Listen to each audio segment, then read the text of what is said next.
Hello everyone, welcome to bureaucracy IAS military and police academy. इससे पहले वाले videos में हम लोग यहाँ पर आपका president, vice president, attorney general हम ये देख चुके हैं। अब क्योंकि मैं आपको एक क्लैरिटी के लिए यहाँ पे एक डिवीज़न देना चाहती हूँ, तो प्लीज़ इसको एक बार नोट कर लेंगे कि हम पार्ट 5 में जो हम पहले वाली स्लाइड्स में स्टार्ट कर चुके हैं, डोंट गेट कन्फ्यूज़ कि आज ही हम पार्ट 5 करने वाले हैं, जिसमें हम पहले आपका चैप्टर 1 हम यहाँ पे कंप्लीट कर चुके हैं, जिसमें हमने द एग्जीक्यूटिव वाला पार्ट है वो कंप्लीट कर लिया है आर्टिकल 52 से 78 तक।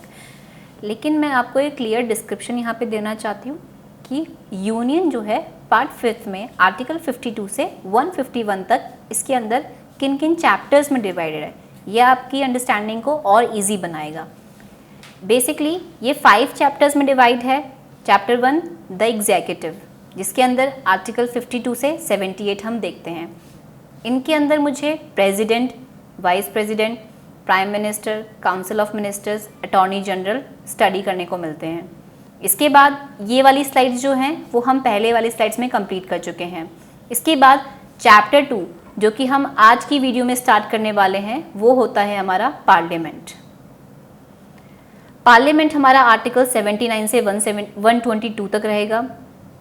इसके अंदर हमें लोकसभा, राज्यसभा, स्पीकर, चेयरमैन और इनके मिनिस्टर्स के बारे में स्टडी करने को मिलता है। चैप्टर 3 में हमारे अंदर लेजिस्लेटिव पावर्स ऑफ प्रेसिडेंट रहती हैं और इसके अंदर सिर्फ एक आर्टिकल मेंशन किया है इस चैप्टर के अंदर, जिसको हम आर्टिकल 123 कहते हैं, दैट इज़ ऑर्डिनेंस। चैप्टर 4 के अंदर हमें यूनियन जुडिशरी आर्टिकल 124 से लेकर आर्टिकल 147 देखते हैं, जिसके अंदर हम सुप्रीम कोर्ट, उनकी अपॉइंटमेंट, उनकी पावर्स और अपील ये पढ़ने को मिलती हैं। फिर चैप्टर 5 में हम लोग यहाँ पे कैग के बारे में करते हैं। CAG is basically controller and auditor general, जो कि आर्टिकल 148 से लेकर के 151 तक मेंशन किया हुआ है, जिसके अंदर ड्यूटीज़, पावर्स एंड रिपोर्ट्स इनके बारे में मेंशन किया जाता है। तो this is the basic division of the part 5 from article 52 to 151 given in the constitution. तो ये डिवीजन के बाद आपको इनकी अंडरस्टैंडिंग और इजी हो जाएगी। तो आज स्टार्ट करते हैं हमारा पार्लियामेंट वाला चैप्टर, जो कि आर्टिकल मुझे 79 से 122 तक पढ़ने के लिए मिलता है अंडर पार्ट 5। जो भी इसके इम्पॉर्टेंट आर्टिकल्स हैं एक बार इन पे नज़र डाल लेते हैं और फिर इनके बारे में हम आगे पढ़ेंगे। आर्टिकल 79 सबसे पहले कहता है that there should be the constitution of parliament. हमने एक पार्लियामेंट फॉर्म ऑफ गवर्नमेंट को हमने चुना है, तो इसीलिए कि पार्लियामेंट बनानी चाहिए, तो उसका जो प्रावधान है वो आर्टिकल 79 में दिया हुआ है। आर्टिकल 80 कॉम्पोजिशन ऑफ राज्यसभा के साथ डील करता है, 81 कॉम्पोजिशन ऑफ लोकसभा के साथ, 83 duration of houses of parliament के साथ, 84 qualification for membership of parliament, 85 sessions of parliament, prorogation and dissolution, 88 rights of ministers and attorney general as respects houses, 89 the chairman and deputy chairman of the council of ministers, 93 the speakers and the deputy speakers of the house of the people, 102 disqualification for membership, 105 powers, privileges etc. of the house of parliament, 108 very important joint sitting of both the houses। कभी कभी आप ये ध्यान रखेंगे कि आपको direct article भी पूछ लिया जाता है, तो ये हर बार जितने भी आपके एग्जामिनेशन है उसमें जॉइंट सिटिंग का आपका आर्टिकल पूछ लेते हैं। Article 109 special procedure in respect of money bill, again very important. Article 110 it says the definition of the money bill, and article 112 जिसको हम बजट बोलते हैं, that is annual financial statement. Budget की जगह पे यहाँ पे ये ध्यान रखेंगे कि हमारे कॉन्स्टिट्यूशन में कहीं पर भी बजट नाम मेंशन नहीं होता है, it says that annual financial statement होना चाहिए। Article 114 that is appropriation bills. Article 123 कहता है powers of the president to promulgate ordinances during recess of parliament, जो कि हमारा चैप्टर 3 में मेंशन था, लेकिन क्योंकि ये लेजिस्लेचर का पार्ट होता है तो ये मैंने इसी में ऐड कर लिया है। लेकिन ये लेजिस्लेचर पावर किसकी है? प्रेसिडेंट की है, इसीलिए इसको अलग चैप्टर में हमने मेंशन किया हुआ है इन द कॉन्स्टिट्यूशन। अब आ जाते हैं मेन पार्लियामेंट के अंदर। स्टार्ट करते हैं पार्लियामेंट। सबसे पहले पार्लियामेंट होता क्या है? It is the legislative organ, यानी कि ये विधेयक बनाने का काम करती है, लॉ मेकिंग बॉडी इसको कहते हैं। इसको वेस्टमिनिस्टर मॉडल ऑफ गवर्नमेंट भी कहा जाता है, क्योंकि ये ब्रिटेन की पार्लियामेंट्री फॉर्म ऑफ गवर्नमेंट के ऊपर बेस्ड होती है। ठीक है, इसका कॉम्पोजिशन की बात करते हैं, क्योंकि पार्लियामेंट में हमने ये पढ़ा है हमेशा से ही कि ये 2 सदनीय प्रणाली होती है, जिसको बाइकैमरलिज्म हमने फॉलो किया हुआ है, जिसमें हम बात करेंगे कि क्या 2 सदन हमें देखने को मिलते हैं। कौन कौन से? लोकसभा और राज्यसभा, जिसको हम बोलते हैं क्या? निम्न सदन और उच्च सदन। लोकसभा यहाँ पे आपका पॉपुलर हाउस होता है और राज्यसभा यहाँ पर आपका एल्डर हाउस कहलाया जाता है। इसकी मैक्सिमम स्ट्रेंथ की एक बार बात कर लेंगे तो कॉन्स्टिट्यूशन में इसकी जो मैक्सिमम स्ट्रेंथ है वो 552 रखी गई है, जिसमें से 550 जो हैं वो स्टेट्स और यूटीज़ से हमें डायरेक्टली चुनने को मिलते हैं और 2 नॉमिनेटेड किए जाते हैं। ये हमने स्ट्रेंथ सीज कर रखी है कि इससे ज़्यादा हमारी स्ट्रेंथ अभी नहीं बढ़ाई जाएगी। ठीक है, अभी अगर हम एट प्रेजेंट की बात करें तो मैक्सिमम जो सिचुएशन है, बेसिकली मैक्सिमम जो स्ट्रेंथ हमने रखी गई है वो 545 रखी गई है, और उसके अंदर हम 543 जो मेंबर्स हैं वो स्टेट से और यूटी से चुनते हैं, जिसके अंदर 2 हमने नॉमिनेटेड मेंबर्स देखने को मिलते हैं। और ये जो 2 नॉमिनेटेड मेंबर्स हैं ये एंग्लो इंडियंस होते हैं।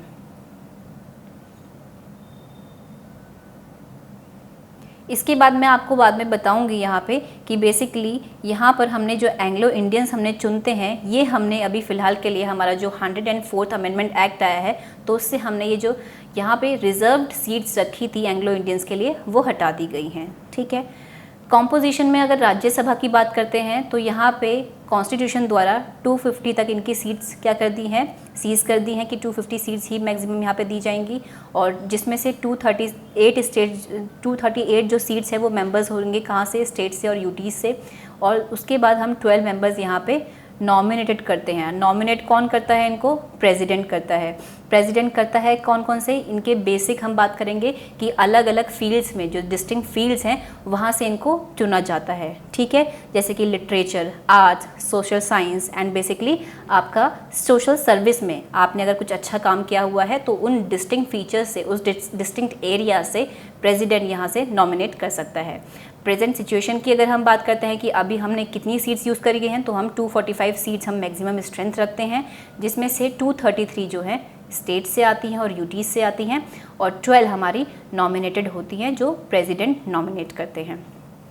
फिर बात करेंगे लोकसभा के रिप्रेजेंटेशन की, तो सिंपल सी बात है कि ये डायरेक्टली इलेक्टेड होते हैं। कहाँ से?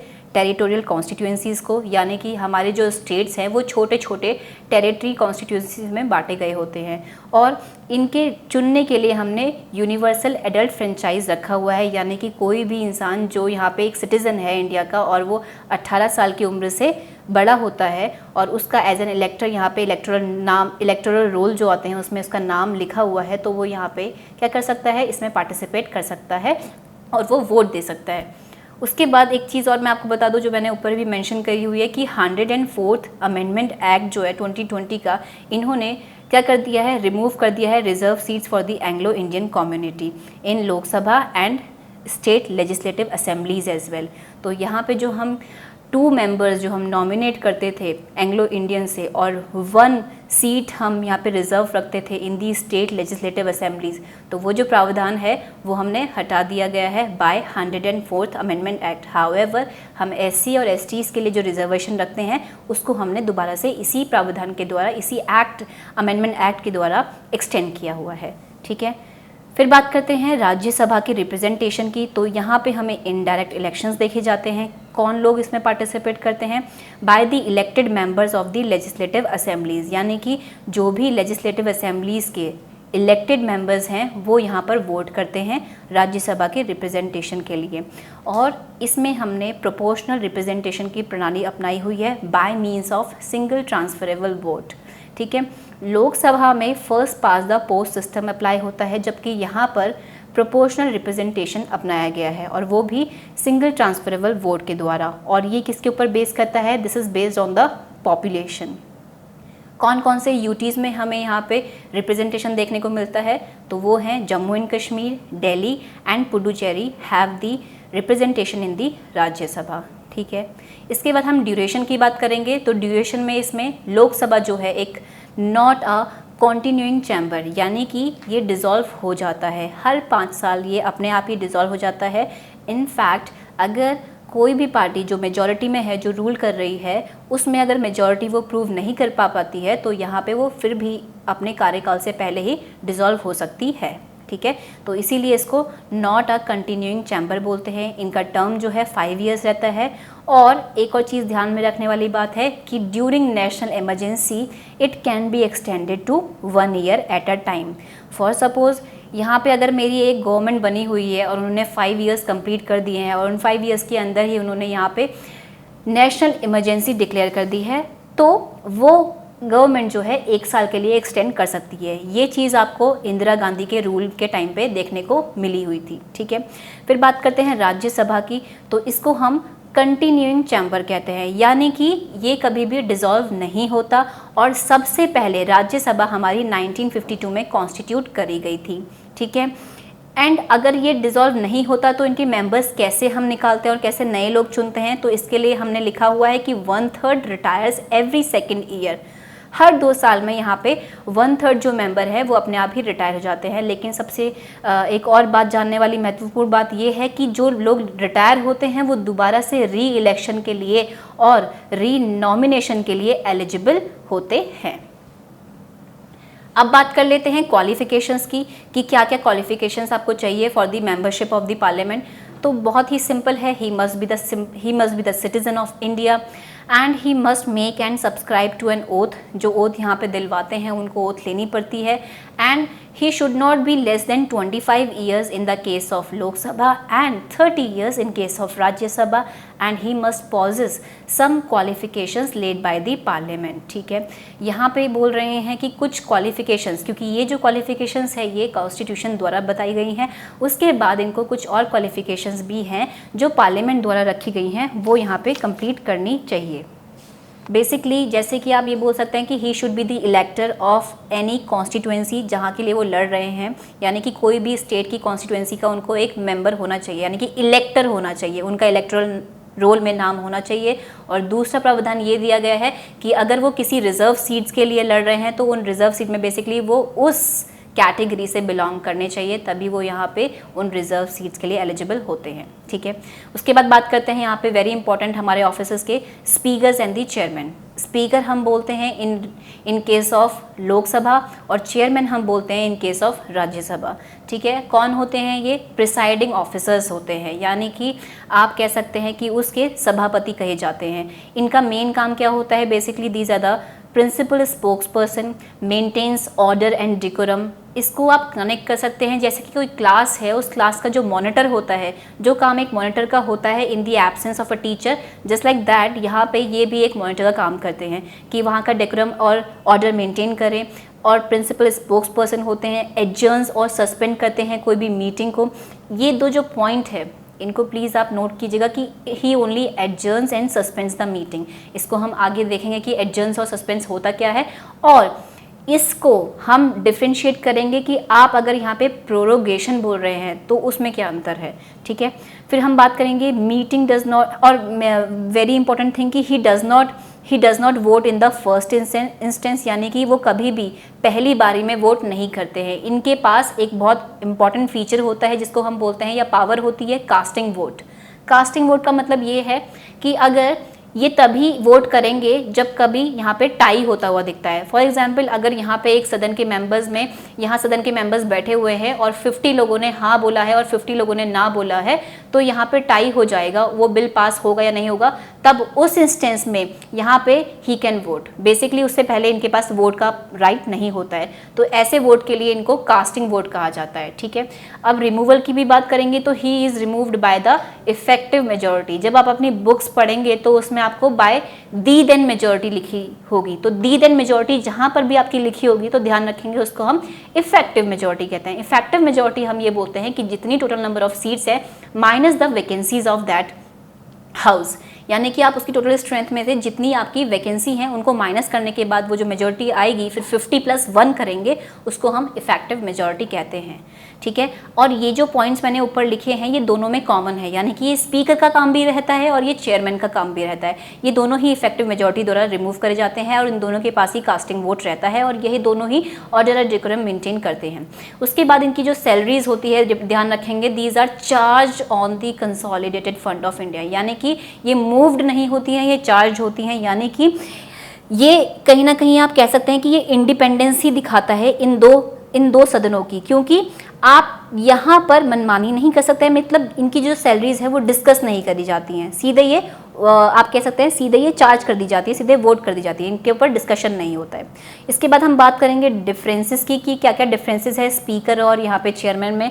तो बहुत ध्यान से देखेंगे इसको, यहाँ से आपका डायरेक्ट क्वेश्चन आपको देखने को मिलता है।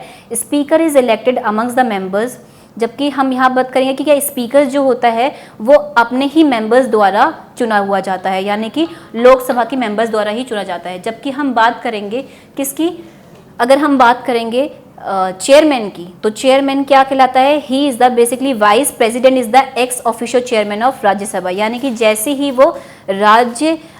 वो वाइस प्रेसिडेंट का हाउस लेते हैं वैसे ही वो क्या बन जाते हैं, चेयरमैन ऑफ राज्यसभा बन जाते हैं, और वो मेंबर ऑफ पार्लियामेंट नहीं होते हैं। कौन, vice president member of parliament नहीं होते हैं, जबकि स्पीकर जो है वो पहले मेंबर ऑफ पार्लियामेंट बनते हैं, उसके बाद उनको वहाँ पे नियुक्त किया जाता है। और ओथ की अगर हम बात करेंगे तो जो स्पीकर रहते हैं उनको प्रो टर्म स्पीकर जो है यहाँ पे ओथ दिलवाते हैं, जबकि अगर हम वाइस प्रेसिडेंट की बात करते हैं तो वाइस प्रेसिडेंट को ओथ यहाँ पे प्रेसिडेंट द्वारा दिलवाई जाती है। ठीक है, ओके फिर बात करेंगे क्या, speaker decides the money bill. यहाँ पे स्पीकर जो है वही डिसाइड करते हैं कि ये मनी बिल होगा, कोई भी विधेयक जो पास होता है। तो ध्यान रखेंगे क्योंकि हम जब भी बात करते हैं लोकसभा की और राज्यसभा की, तो मनी बिल में लोकसभा के पास ज़्यादा पावर्स होती हैं। ठीक है, सिर्फ एक आप बात ध्यान रखेंगे कि क्या, जब भी हम बात करेंगे कि कॉन्स्टिट्यूशनल अमेंडमेंट बिल की, तो उस टाइम पर आप लोकसभा और राज्यसभा की जो पावर्स हैं वो इक्वल देखते हैं। जब हम बात करते हैं इनफैक्ट ऑर्डिनरी बिल्स की, तो ऑर्डिनरी बिल्स में भी कहीं हद तक लोकसभा और राज्यसभा के पास क्या है, इक्वल पावर्स हैं।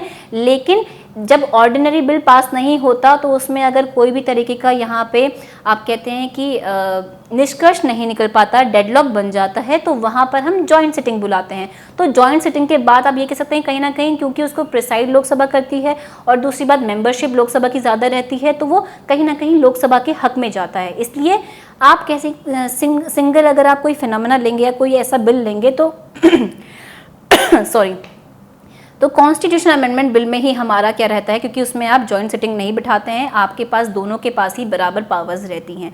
लेकिन अगर हम मनी बिल की बात करते हैं तो मनी बिल में हमारे पास लोकसभा के पास ज़्यादा पावर्स रहती हैं as compared to the Rajya Sabha, और इसीलिए जो प्रिसाइडिंग ऑफिसर होता है लोकसभा का वही डिसाइड करते हैं कि ये विधेयक जो है वो मनी बिल है या नहीं है। इनफैक्ट जब हम राज्यसभा के पास वो बिल को भेजते हैं तो उनके पास सिर्फ 14 डेज़ का टाइम रहता है जिसमें उनको वो पास करवाना पड़ता है, और अगर वो नहीं पास कर पाते हैं तो वो बाय डिफ़ॉल्ट पास मान लिया जाता है।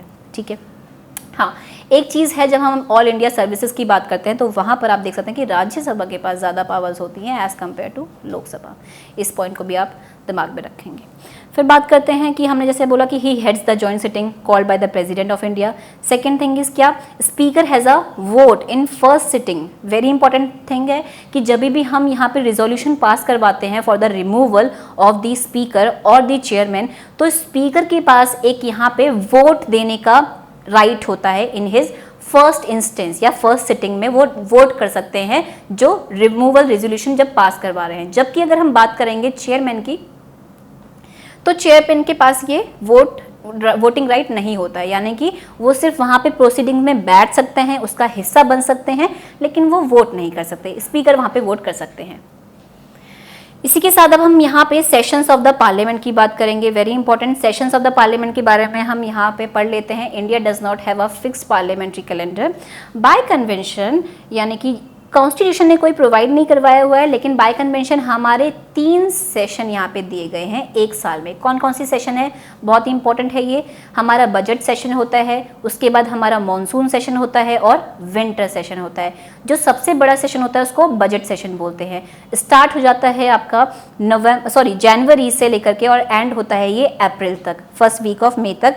और इस सेशन के रिसेस में बेसिकली हम डिस्कस कर सकते हैं जो भी बजट में प्रपोजल्स पास किए होते हैं। सेकेंड सेशन जो होता है वो हमारा मॉनसून का बेसिकली सेशन कहलाया जाता है, जो कि आपका यूजुअली स्टार्ट हो जाता है जुलाई से और फिनिश होता है अगस्त में। और हमारा सबसे छोटा सेशन विंटर सेशन कहलाया जाता है, जो कि स्टार्ट होता है नवंबर से और दिसंबर में ये एंड हो जाता है। फिर समनिंग ऑफ पार्लियामेंट, ये पढ़ते हैं क्या होता है। समन मतलब होता है बुलाना।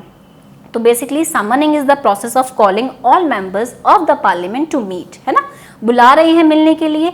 अब यहाँ पे ध्यान रखेंगे कि बुलाना कब होता है। बुलाना हम तब करते हैं जब कोई भी सेशन एंड हुआ है और नए सेशन की हम मीटिंग कर रहे हैं, तो यहाँ पर प्रेसिडेंट हाउसेस को बुलाते हैं, ठीक है। तो हाउसेस को बुलाने के लिए यहाँ पे प्रेसिडेंट समन करते हैं और ये टाइम टू टाइम होना चाहिए। और ध्यान रखेंगे कि हर कोई 2 सेशन के बीच में मैक्सिमम जो टाइम पीरियड है वो 6 मंथ्स का ही हो सकता है, यानी कि it can not exceed 6 months. ये हमारा कॉन्स्टिट्यूशन में दिया हुआ है, ठीक है जी। और इसके बाद हम बात करते हैं एडजर्नमेंट की, क्योंकि मैंने आपको पहले भी बताया था कि एडजर्नमेंट और प्रोरोगेशन के बीच में डिफरेंस बताऊंगी, काफ़ी बच्चे यहाँ पे कंफ्यूज हो जाते हैं। एडजर्नमेंट जो होता है ये एक सिटिंग को एंड करता है, यानी कि फॉर सपोज अभी हमारा एग्जाम्पल के तौर पे हम ये मान लेते हैं, क्योंकि मॉनसून सेशन हम मान लेते हैं कि चलो चल रहा है, ठीक है।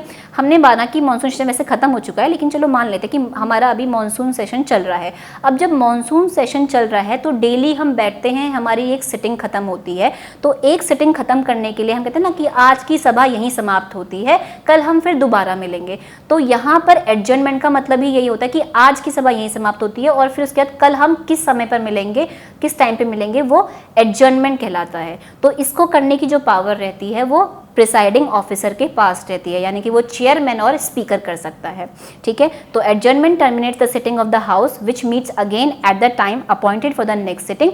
The postpone may be for a specific time period, यानी कि कुछ समय, कुछ घंटे, कुछ दिनों के लिए हो सकता है, और ये विदाउट एनी डेफिनेट पीरियड के लिए भी हो सकता है। उसको हम बोलते हैं एडजर्नमेंट सिने डाए, ठीक है।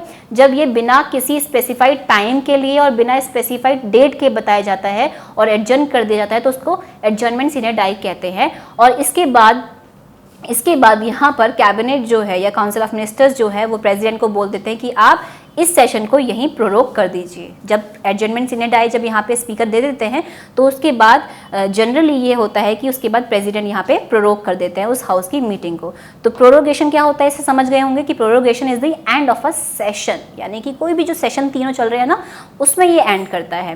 And the time between the prorogation and reasonably is called the recess. जो भी हमारा ध्यान रखेंगे कि अगर बजट सेशन है, मॉनसून सेशन है, तो इन दोनों के बीच में जो टाइम पीरियड चलता है उसको हम रीसेस पीरियड कहते हैं, ओके।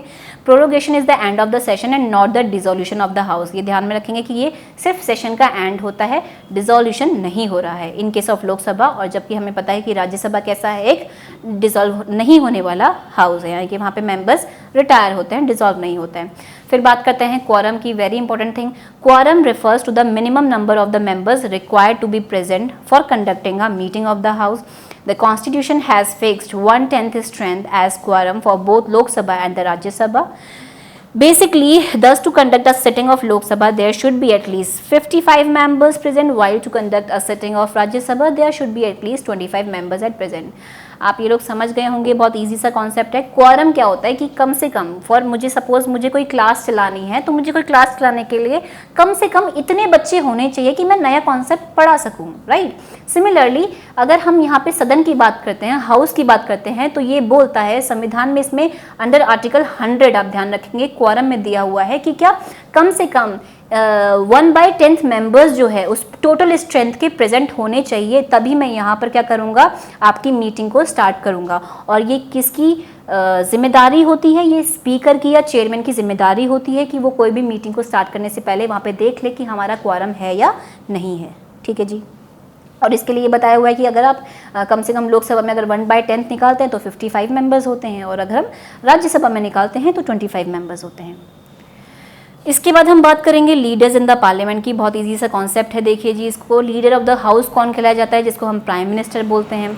इसका काम क्या होता है, डायरेक्ट इन्फ्लुएंस करता है और कंडक्ट ऑफ बिजनेस यहाँ पे देखता है। मेंशन किया हुआ है ये जो ऑफिस है ये मेंशन किया हुआ है rules of house and parliamentary statute में, ठीक है। लीडर ऑफ अपोजिशन की अगर हम बात करें तो ये भी बहुत इंपॉर्टेंट ऑफिस है। लीडर ऑफ अपोजिशन हम तभी चुनते हैं जब कोई एक पार्टी जो है वो 110 सीट कम से कम लेकर के आई होगी टोटल स्ट्रेंथ की, और यहाँ पे इसका काम ये रहता है कि ये कंस्ट्रक्टिव क्रिटिसिज्म प्रोवाइड करवाए। किसको, यहाँ पर जो भी हमारी फॉर एग्जांपल गवर्नमेंट चल रही है तो उसका ओपोजिशन में कंस्ट्रक्टिव क्रिटिसिज्म दे। बेसिकली ये यहाँ पे कह सकते हैं कि एक गुड गवर्नेंस का पार्ट है। हाउएवर ऐसा होता नहीं है, लेकिन ये गुड गवर्नेंस का पार्ट है कि अगर आपका क्रिटिसिज्म अच्छा रहता है तो यहाँ पे आपकी जो पॉलिसीज़ हैं वो अच्छी आती हैं बन करके, और ये मेंशन किया हुआ है पार्लियामेंट्री स्टैट्यूट में, ठीक है। उसके बाद हम बात करेंगे विप की। वेरी इंपॉर्टेंट ऑफिस है ये भी। इसको देखते हैं कि it is based on the convention of the parliamentary government. Every political party has its own whip and it is responsible for attendance, regulates and monitors the behavior, ठीक है। ये क्या है, ये एक कन्वेंशन है। यहाँ पे विप भी बहुत ज़्यादा इंपॉर्टेंट हमारा यहाँ पे ऑफिस है, ध्यान रखेंगे। Based on the convention of the parliamentary government, और हर एक पॉलिटिकल पार्टी का अपना विप होता है।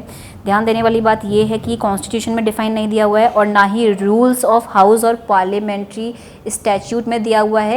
ये एक कन्वेंशन पे बेस्ड है, जो कि पार्लियामेंट गवर्नमेंट की फॉर्म ऑफ गवर्नमेंट में हमने कन्वेंशन चलाई जाती हैं उस पर ये बेस्ड रहता है। तो ये बहुत इंपॉर्टेंट पॉइंट है, हर बार इससे पूछा जाता है कि विप जो है वो कहाँ मेंशन किया हुआ है, ठीक है।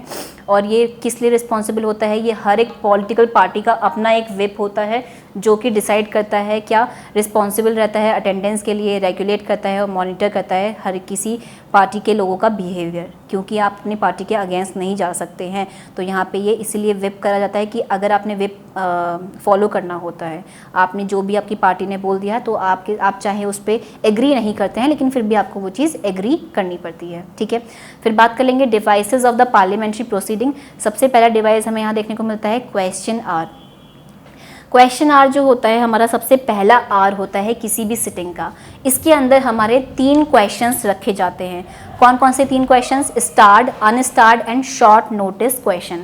स्टार्ड क्वेश्चंस बहुत सिंपल से हैं, ये आप कह सकते हैं कि एक ओरल आंसर इनके अंदर दिया जाता है, और ओरल आंसर इसमें दिया जाता है, इसीलिए इसमें सप्लीमेंट्री क्वेश्चंस वहीं पर पूछे जा सकते हैं। जब हम बात करेंगे अनस्टार्ड क्वेश्चंस की, तो अनस्टार्ड क्वेश्चंस के लिए आप यहाँ पर रिटन आंसर देते हैं, और रिटन आंसर में ऑब्वियस सी बात है कि आप यहाँ पे सप्लीमेंट्री क्वेश्चंस नहीं पूछ सकते हैं।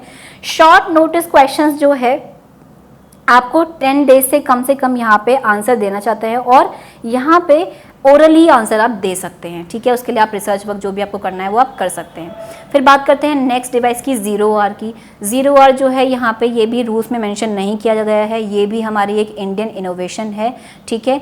और बेसिकली ये क्या है, इसकी एग्जिस्टेंस की अगर हम बात करें तो ये 1962 से हमारा एग्जिस्ट करता है, ठीक है। 0R की खास बात ये है कि ये एक ऐसी इनफॉर्मल डिवाइस है जो कि मेंबर्स के लिए अवेलेबल रहती है, जहां पर हम लोग क्या कर सकते हैं, क्वेश्चंस रेज कर सकते हैं बिना किसी प्रायर नोटिस दिए हुए। और इसी आप कह सकते हैं जस्ट आप क्वेश्चन आर के बाद सीधे हमारा 0R स्टार्ट हो जाता है, और जब तक हमारा agenda of the day decide नहीं किया जाता तब तक हमारा 0R चलता है, ठीक है। इसके बाद हम मोशन की बात करेंगे, तो मोशन में हमारे बहुत इंपॉर्टेंट मोशंस यहाँ पे लिखे हुए हैं। क्लोजर मोशन है। क्लोजर मोशन के अंदर बेसिकली हम क्या कर रहे हैं, चीज़ों को कट कर रहे हैं, कट शॉर्ट कर रहे हैं। तो कट शॉर्ट कर किस तरह से कर सकते हैं, सिंपल क्लोजर हो सकता है, क्लोजर बाय कंपार्टमेंट्स हो सकता है, कंगारू क्लोजर हो सकता है, ठीक है। और कंगारू क्लोजर के बाद हम यहाँ पे बात करेंगे गुलेटिन क्लोजर। कंगारू क्लोजर की अगर मैं बात कर लूँ मेनली, तो ये ऐसा क्लोजर है जिसमें क्या कर सकते हैं, आपने इंपॉर्टेंट क्लॉजेज जो हैं वही आपके डिबेट के लिए और वोटिंग के लिए लिए जाते हैं। बाकी जो अदर आपके जो आर्टिकल्स रहते हैं या बाकी आपके अलग जो क्लॉजेज रहते हैं उनको आप डिस्कस नहीं करते, उनको स्किप कर देते हैं। गुलेटिन में ये होता है कि ये ऐसा क्लॉज रहता है जिसको आपने डिस्कस नहीं करा, लेकिन ये अपने आप ही आप कैसे मान लेते हैं कि आपने सीधे सिंपल वोट कर देते हैं, और इसको डिस्कस किए बिना ही आप ये टाइम बचाने के लिए आप इसको पास्ड मान लेते हैं। तो ऐसे क्लोजर को हम गुलेटिन क्लोजर कहते हैं। फिर बात करते हैं प्रिविलेज मोशन की। प्रिविलेज मोशन यहाँ पे सिंपली आपके नाम से ही पता चल रहा है कि अगर किसी मिनिस्टर को अपने उसने किसी प्रिविलेज का फ़ायदा उठाया है तो आप यहाँ पे सेंशर कर सकते हैं किसी मिनिस्टर को by using privilege motion. Calling attention motion नाम से पता चल रहा है, लेकिन इसके लिए इंपॉर्टेंट पॉइंट क्या है कि ये एक इंडियन इनोवेशन है, ठीक है, और ये मेंशन किया गया है रूल्स ऑफ प्रोसीजर के अंदर।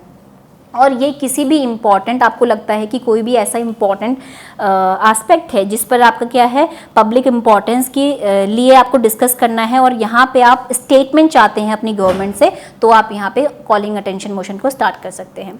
फिर आता है एडजर्नमेंट मोशन। एडजर्नमेंट मोशन क्या है? ये एक एलिमेंट ऐसा है जिसमें आप किसी मिनिस्टर के लिए या फिर आप किसी गवर्नमेंट के लिए आप सेंशर कर रहे हैं, ठीक है, तो इसीलिए यहाँ पे आप ये क्योंकि आप किसी गवर्नमेंट के लिए या किसी मिनिस्टर के लिए कर रहे हैं तो इसलिए ये राज्यसभा में यूज़ नहीं किया जाता। फिर आते हैं नो कॉन्फिडेंस मोशन की। Lok Sabha can remove ministry by passing it. अगर नो कॉन्फिडेंस मोशन यहाँ पे पास हो जाता है तो ध्यान रखेंगे कि पूरी मिनिस्ट्री को ही यहाँ पर आप कह सकते हैं डिसॉल्व करना पड़ जाता है। यानी कि आप ये समझ सकते हैं कि अंडर आर्टिकल 75 जो हमने कहा गया है ना कि काउंसिल ऑफ मिनिस्टर्स जो हैं कलेक्टिवली रिस्पॉन्सिबल होते हैं लोकसभा के लिए, तो अगर नो कॉन्फिडेंस मोशन पास हो जाता है तो यानी कि ये कह सकते हैं कि आपको अपनी गवर्नमेंट के ऊपर कॉन्फिडेंस ही नहीं है, यानी कि आप नहीं चाह रहे हैं कि ये आगे आपका क्या करे गवर्नमेंट बना करके रखें। तो इसके पासिंग के बाद ही, सीधे पासिंग के बाद ही यहाँ पे आपकी जो गवर्नमेंट होती है, जो आपकी काउंसिल ऑफ मिनिस्टर्स होती है, वो पूरी की पूरी डिसॉल्व हो जाती है। इसके बाद हम आगे के आर्टिकल्स देख लेते हैं। एक बार मैं आपको बता दूं, जैसे मैंने आपको बताया था कि पार्ट 4 और पार्ट 5 के अंदर हम सुप्रीम कोर्ट, यूनियन जुडिशरी की बात करते हैं और कैग की बात करते हैं, वो देखने को मिलते हैं। तो एक क्विक रिव्यू कर लीजिए इन आर्टिकल्स का, क्योंकि इस वाले वीडियो में या इस पार्ट में मैं सुप्रीम कोर्ट नहीं ले रही हूँ। सुप्रीम कोर्ट और हाई कोर्ट में एक साथ लूँगी, जहाँ पे मैं दोनों के बीच में आपको डिफ्रेंशिएट करूँगी। इसलिए जस्ट एक क्विक रिव्यू ले लीजिए, क्योंकि वो इस पार्ट के अंदर आ रहा था, इसलिए मुझे यहाँ पे कुछ मेजर आर्टिकल्स जो थे वो मेंशन करने ज़रूरी थे। तो एक बार पढ़ लेते हैं। Article 124 says establishment of the supreme court, 25 salaries of जजेस, 26 appointment of acting chief justice, 127 appointment of ad hoc जजेस, अटेंडेंस ऑफ अ रिटायर्ड जज eight sitting of the supreme court, 129 supreme court to be a court of record, very important. 130 बात करता है seat of the supreme court, 136 special leaves for appeal to the supreme court, important है ये भी। 137 बात करता है रिव्यू ऑफ जजमेंट और orders by the supreme court, ये भी बहुत इंपॉर्टेंट है। 141 decision of the supreme court binding on all subjects, 148 controller and auditor general of India and 149 duties and powers of the CAG, ठीक है। तो ये कुछ इंपॉर्टेंट आर्टिकल्स यहाँ पे बन जाते हैं रिगार्डिंग, आप बात करेंगे किसके, सुप्रीम कोर्ट के और कैग के, तो इनको एक बार आप देख लीजिएगा। इसके बाद हम बात करते हैं आगे। अब हम बात कर लेंगे यहाँ पे पार्ट 6 की। मुझे यहाँ पे पार्ट 6 इसलिए डिस्कस करना था क्योंकि जब भी आप पार्लियामेंट पढ़ते हैं तो पार्लियामेंट के साथ आप ध्यान देंगे कि अगर आप स्टेट लेजिस्लेचर को भी कंप्लीट कर लेते हैं तो वहाँ पे आपको चीज़ें अंडरस्टैंड करने में ज़्यादा सिंप्लिसिटी बनती है, यानी कि आप ज़्यादा चीज़ें ईजीली कंप्लीट कर पाते हैं, क्योंकि दोनों ही लगभग सेम चीज़ें हैं। तो मैं आपको पार्लियामेंट करवा चुकी हूँ, तो मैं ये चाहूँगी कि ये वाला पार्ट आप अपनी बुक से पढ़ें और उसकी अंडरस्टैंडिंग ले। इन केस अगर आपको कोई भी एरर मिलता है या आपको कोई भी क्वेश्चन अराइज होता है तो you can ask me in the comment section, ठीक है। फिर उसके लिए मैं यहाँ पे अलग से वीडियो बना सकती हूँ, लेकिन पहले मैं चाहती हूँ कि you can consider your book और sources whatever you are reading from. तो उसके बाद आप यहाँ पे आते हैं और फिर मुझसे क्वेश्चन पूछते हैं, देन डेफिनेटली मैं उसके ऊपर वीडियो बनाऊंगी, उसका डिस्क्रिप्शन लूँगी और उसके लिए मैं आपको आंसर करूँगी। तो पार्ट 6 के अंदर जैसे मैंने आपको एक डिवीजन पार्ट 5 में बताया था, उसी तरीके से यहाँ पे भी डिफरेंट चैप्टर्स को मैं आपको डिफाइन करना चाहूँगी पहले, कि पार्ट 6 हमारा मेनली डील करता है 10 स्टेट्स के अंदर, ठीक है। 10 स्टेट्स मीन्स राज्यों के लिए, जो कि 152 से 237 आर्टिकल इसके अंदर देखने को मिलते हैं, ठीक है। सबसे चैप्टर 1 जो है वो जनरल है। चैप्टर 2 में हम बात करते हैं एग्जीक्यूटिव की, चैप्टर 3 में हम बात करते हैं स्टेट लेजिस्लेचर की, चैप्टर 4 में हम बात करते हैं लेजिस्लेटिव पावर्स ऑफ गवर्नर की, चैप्टर 5 में हम बात करते हैं high courts in the state, chapter 6 सब ऑर्डिनेट कोर्ट्स। जल्दी से हम डिस्कस कर लेते हैं ऑफिस ऑफ गवर्नर को भी यहीं पे। Office of governor basically resemble the president in the centre. तो इसी की प्रोविजंस भी अगर आप प्रेसिडेंट के साथ पढ़ते हैं तो आपको यहाँ पे इजी रहेगा, ठीक है। तो गवर्नर के अंदर हम देखेंगे तो आर्टिकल 153 से 167 deals with the state executive. Basically यहाँ पे ध्यान रखेंगे कि स्टेट एग्जीक्यूटिव की तरह डील करती है 153 से 167। और जैसे मैंने आपको पहले बताया था जब हम यूनियन एग्जीक्यूटिव कर रहे थे तो वहाँ पे कौन कौन से उसको कंसिस्ट करते हैं। Similarly the state executive consist of governor, chief minister, council of ministers and advocate general. Please ध्यान देंगे वहाँ पे अटॉर्नी जनरल हमने रखा था, यहाँ पे एडवोकेट जनरल रखते हैं। मेन फीचर्स क्या हैं, basically he is the chief executive of state.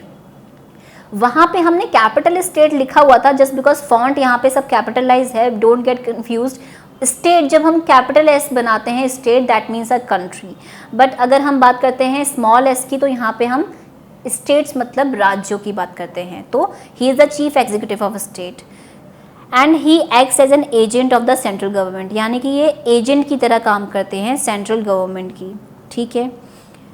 उसके बाद हम बात करेंगे बेसिकली अपॉइंटमेंट। तो इनके लिए ना तो डायरेक्ट इलेक्शंस होते हैं ना इनडायरेक्ट इलेक्शंस होते हैं। तो इनको कैसे चुनते हैं, इनको अपॉइंट कैसे करते हैं। He is appointed by the president bye warrant under his hand and seal, ठीक है। ये डायरेक्टली यहाँ पे प्रेसिडेंट द्वारा ही चुने जाते हैं या अपॉइंट करे जाते हैं। ये अब इसका मतलब ये नहीं है कि ये सबऑर्डिनेट ऑफिस है, यानी कि इसका सबऑर्डिनेशन नहीं है। ऐसा मत सोचिएगा कि क्योंकि ये सेंट्रल गवर्नमेंट के एजेंट की तरह काम कर रहे हैं या अपॉइंटमेंट यहाँ पे प्रेसिडेंट के द्वारा हो रहा है, this does not mean that this is an subordinate office. ये सिंपल कैसा है, इंडिपेंडेंट कॉन्स्टिट्यूशनल ऑफिस है। क्वालिफिकेशंस की बात करेंगे तो he should be the citizen of India, he should have completed the age of 35 years and 2 conventions और based हैं जो कि पार्लियामेंट द्वारा करी गई हैं कि क्या ही शुड बी एन आउटसाइडर, यानी कि जिस स्टेट में उनको बनाया जा रहा है उस स्टेट से नहीं बिलोंग करने चाहिए।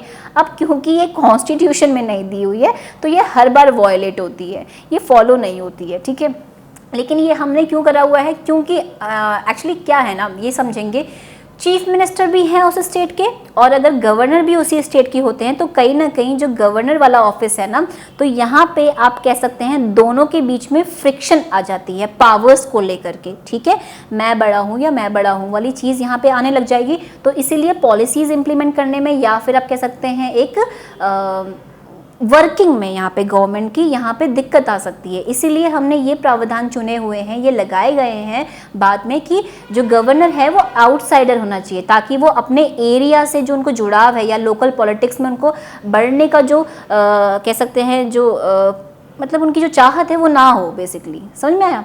उसके बाद हम बात करेंगे दूसरा प्रोविज़न ये करा गया है कि जिस भी स्टेट के जो गवर्नर चुने जाएंगे उनको चुनने के लिए प्रेसिडेंट को यहाँ पे उस स्टेट के चीफ मिनिस्टर के साथ कंसल्ट करना चाहिए ताकि उन दोनों के बीच में फिक्शन ना हो, उन दोनों के बीच के रिलेशंस अच्छे हों और जो भी लेजिस्लेचर पास होकर के जा रहा है वो आप इजीली पास करवा पाएँ, ठीक है।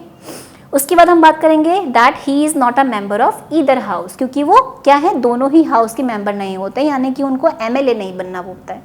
और ही should not hold any office of profit, उनको कोई भी ऑफिस ऑफ प्रॉफिट नहीं होना चाहिए, यानी कि वो किसी भी गवर्नमेंट जॉब के अंदर नहीं होने चाहिए। He should hold office for 5 years, अगर टर्म की बात करेंगे तो 5 ईयर्स होता है, लेकिन he is also subject to pleasure of president, यानी कि प्लेजर ऑफ प्रेसिडेंट यानी कि जब तक प्रेसिडेंट चाहते हैं तब तक वो अपना कार्यकाल कर सकते हैं, यानी कि no security of tenure is there, उनकी सिक्योरिटी ऑफ टेन्योर नहीं होती है। सेकेंड चीज़ ये है कि has same powers as president in centre, जैसी पावर्स प्रेसिडेंट की सेंटर में होती हैं उनकी सेम पावर्स रहती हैं, लेकिन कुछ पावर्स ऐसी हैं जो यहाँ पे मैं आपको कंपेयर करना चाहूँगी। फॉर एग्जांपल कंपेयरिंग वीटो की बात करें तो वीटो हमने देखी थी कौन कौन सी, एब्सोल्यूट वीटो हमें देखने को मिली थी, पॉकेट वीटो हमें देखने को मिली थी और सस्पेंसिव वीटो हमें देखने को मिली थी in the case of president, ठीक है। तो इन वीटो के साथ साथ और क्या चीज़ें वो अपने बिल में कर सकते हैं ध्यान रखेंगे, यानी कि under article 200 he can give the assent to the bill, लेकिन यहाँ पे 201 के अंदर he can use a veto and he can reserve the bill for the president, यानी कि कुछ चीज़ अंतर जो है प्रेसिडेंट से वो ये कि यहाँ पे गवर्नर जो है वो कंसिडरेशन के लिए कोई भी ऐसा इंपॉर्टेंस बिल है जिसमें आप कह सकते हैं कि जो कि पब्लिक इंपॉर्टेंस का है या फिर वो फेडरल करेक्टर से है या मनी बिल से कुछ ऐसा रिलेटेड है, ठीक है, तो ऐसी चीज़ों के लिए गवर्नर यहाँ पे बिल को यहाँ पे प्रेसिडेंट को पास करवा सकते हैं या उनसे कंसिडर कर सकते हैं, ठीक है। अब जब उन्होंने प्रेसिडेंट को वो कंसिडरेशन के लिए भेज दिया, अगर वो प्रेसिडेंट को उसमें कुछ खामियां लग रही हैं तो वो वापस लेजिस्लेचर को भेज सकते हैं कि इसमें ये चीज़ें ऐड करिए या कुछ सुझाव दे सकते हैं। उसके बाद अगर यहाँ पे लेजिस्लेचर ने, स्टेट लेजिस्लेचर ने दोबारा से वो बिल पास करवाया तो ध्यान देने वाली बात है कि अब गवर्नमेंट का कुछ रोल नहीं रहता है वहाँ पे, सॉरी गवर्नर का कोई रोल नहीं रहता है। गवर्नर अब उसमें बिल पास नहीं कर सकता है, अब दोबारा से वो बिल प्रेसिडेंट के पास ही पास करवाना पड़ेगा और वही उसको पास करेंगे। One more thing to add here is कि अभी भी president is not bound to sign that bill, यानी कि जैसा कि हमने बात करी थी in the case of union या फिर पार्लियामेंट, जहाँ पे हमने लोकसभा और राज्यसभा की बात करी थी, यानी कि पार्लियामेंट की बात करी थी, यूनियन की बात करी थी, तो वहाँ पे प्रेसिडेंट जो थे वो बाउंड हो जाते हैं अगर वो दूसरी बार पास होकर के आ जाता है। लेकिन स्टेट लेजिस्लेचर में नंबर ऑफ टाइम्स वो पास करवाते रहे, president is not bound to sign that bill, ठीक है। उसके बाद हम बात करेंगे comparing pardoning power. Pardoning powers में बहुत इंपॉर्टेंट चीज़ है, सारी की सारी पावर सेम ही है आपकी। He can remit, he can respite, reprieve, commute and pardon the powers like president does, okay. लेकिन यहाँ पे ध्यान देने वाली बात ये है, मेन डिफरेंस ये है कि the government can not pardon a death sentence, ठीक है। Governor can not pardon a death sentence, यानी कि अगर स्टेट जुडिशरी ने यहाँ पे आपको डेथ सेंटेंस दे दी है तो गवर्नर उसको पार्डन नहीं कर सकते, उसको पूरी तरीके से माफ नहीं कर सकते। However he can remit, he can commute, he can reprieve that death sentence, he can not pardon. इसके लिए आपको प्रेसिडेंट को ही अपील करना पड़ेगा कि पार्डन कर दीजिए। उसके बाद he also does not possess the power in case of court martial, क्योंकि कोर्ट मार्शल की जो भी रूल्स हैं उसके लिए यहाँ पे जो प्रावधान है, यानी कि जो माफ़ी की जो सज़ा है वो सिर्फ प्रेसिडेंट ही दे सकते हैं, इसलिए इस केस में गवर्नर का कोई रोल नहीं होता। वेरी इंपॉर्टेंट और बहुत ही ज़्यादा आप कह सकते हैं जो मेन डिफरेंस भी है यहाँ पे कि डिस्क्रिशनरी पावर्स में भी यहाँ पे डिफरेंस देखने को मिलता है। Governor has the both constitutional as well as situational discretionary powers. आपको याद होगा जब मैंने प्रेसिडेंट करवाया था तो मैंने वहाँ पे सिचुएशनल डिस्क्रिशन करवाई थी। सिचुएशनल डिस्क्रिशन में हम यहाँ पे, डिस्क्रिशन मतलब क्या होता है कि वो अपने विवेक अनुसार, अपने कंशाइंस के अनुसार यहाँ पे क्या कर सकता है, उन काम को करवा सकता है या उन काम में अपना विवेक यूज़ करके उनमें यहाँ पे कोई भी मत रख सकता है, ठीक है। लेकिन अगर हम बात करते हैं गवर्नर की, तो गवर्नर के पास कॉन्स्टिट्यूशनल डिस्क्रिशनरी पावर्स भी रहती हैं। सिचुएशनल पावर्स आपको याद है तो प्लीज़ कमेंट सेक्शन में जल्दी से मुझे लिख करके बताइएगा कि कौन कौन सी सिचुएशनल पावर्स रहती हैं, ठीक है। और वो सेम ही रहती हैं जैसे कि आपकी प्रेसिडेंट के पास रहती हैं। सिचुएशनल पावर्स हमने नहीं पढ़ी है तो इसलिए इनको हम डिस्कस करते हैं इस वीडियो में। Situational powers, sorry constitutional powers कौन कौन सी हैं। सिंपल सी बात ये है कि यहाँ पे जैसे कि प्रेसिडेंट रूल लगाना, ध्यान रखेंगे, ठीक है। प्रेसिडेंट रूल यहाँ पर आप गवर्नर किसी के काउंसिल ऑफ मिनिस्टर्स के कहने पे नहीं लगाते हैं, वो अपनी मर्जी से यहाँ पे लगा सकते हैं। दूसरी चीज़ हम ध्यान रख सकते हैं कि यहाँ पर अगर कोई भी बिल को रिजर्व करने की अगर हमने बात करी थी ना, तो reservation of the bill for the reconsideration of the president, ठीक है। उसके बाद हम बात करेंगे कि क्या अगर आप कोई भी जैसे कि हम बात करते हैं जब भी ट्राइबल एरियाज़ की या फिर आप कह सकते हैं ST SCs एरियाज़ की, तो वहाँ पर हमें देखने को मिलते हैं क्या, ऑटोनोमस बोर्ड्स देखने को मिलते हैं। जो गवर्निंग बोर्ड्स हमने बनाए हुए हैं, ऑटोनोमस ट्राइबल डिस्ट्रिक्ट काउंसिल जो हमने बनाई हुई हैं, तो उनसे रिलेटेड यहाँ पर जो लाइसेंसिंग होती है फॉर द मिनरल एक्सप्लोरेशन, तो उसके रिगार्डिंग यहाँ पे गवर्नर जो है अपनी कॉन्स्टिट्यूशनल पावर का यूज़ करके उसके लिए यहाँ पे प्रावधान दे सकता है, यानी कि अपने विवेक से जुड़ करके उनको जो बातें सही लगती है वो वहाँ पे उनके लिए दे सकते हैं, करवा सकते हैं, ठीक है। और साथ साथ ही यहाँ पर ध्यान रखेंगे कि क्या इंफॉर्मेशन सीख कर सकते हैं चीफ मिनिस्टर से, जो भी आप कह सकते हैं एडमिनिस्ट्रेटिव और लेजिस्लेटिव मैटर्स होते हैं उनसे रिलेटेड यहाँ पे चीफ मिनिस्टर से यहाँ पे कोई भी इंफॉर्मेशन अगर उनको लेनी है तो वो ले सकते हैं। तो ये आपकी गवर्नर की कुछ आपकी एक्स्ट्रा कॉन्स्टिट्यूशनल पावर्स रहती हैं जो कि आपके प्रेसिडेंट के पास एब्सेंट होती हैं, ठीक है। तो कुछ हद तक कह सकते हैं कि गवर्नर का जो ऑफिस है थोड़ा सा यहाँ पे पावरफुल बन जाता है। इसी के साथ हमारा ये वीडियो यहीं पे ख़त्म होता है। इसके नेक्स्ट वीडियो में मैं यहाँ पर आपके लिए लेकर के आऊँगी सुप्रीम कोर्ट और हाई कोर्ट को हम डिस्कस करेंगे, ठीक है। अच्छा, एक चीज़ मैं आपको यहाँ पे बता दूँ कि मैंने स्टेट लेजिस्लेचर की जितनी भी चीज़ें हैं वो आप पार्लियामेंट से ही, आप जब आप पार्लियामेंट कंप्लीट करेंगे तो आप उसी के साथ उसको स्टेट लेजिस्लेचर को भी कंप्लीट कीजिएगा अपनी बुक से। और मैंने जैसे पहले भी बोला हुआ है, इन केस आपको कोई भी क्वेश्चन अराइज होता है then you can ask in the comment section and मैं उसके लिए आपको आंसर करूँगी। और अगर मुझे ज़रूरत पड़ेगी तो मैं उसके लिए एक डेफिनेट एक सिंगल अलग से वीडियो यहाँ पे आपको प्रोवाइड करवाऊँगी, ठीक है। Thank you.